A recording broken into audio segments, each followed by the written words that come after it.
سلام به همگی دوستا. ما دیگه در پیشتر یک ویدیو گرفتم باز قطع شد.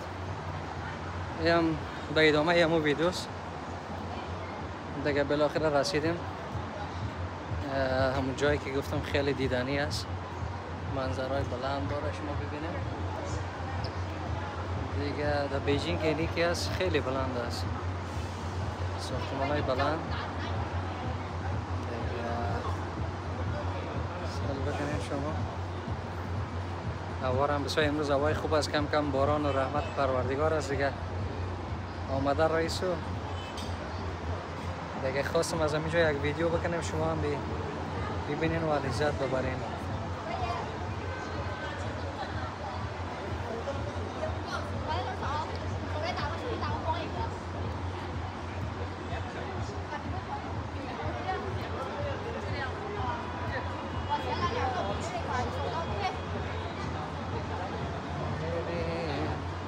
یک پیشتر برام از اینجا یک ویدیو براتون میگیرم دیگه.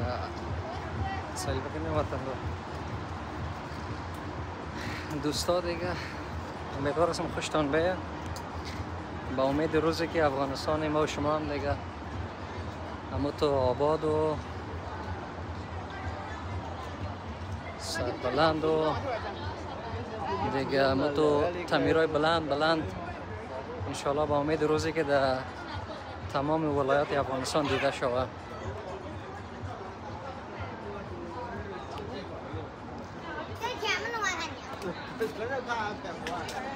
دیگه ویدیو را زیاد طولانی نمیکنم، خدا کنه که خسته نشده باشین دیگه. اینی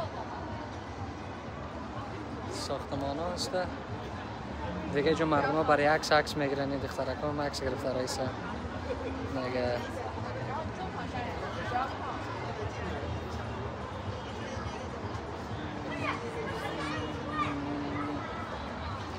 وای هم دکتر سے باز هم دکتر سے دوباره بگیریم.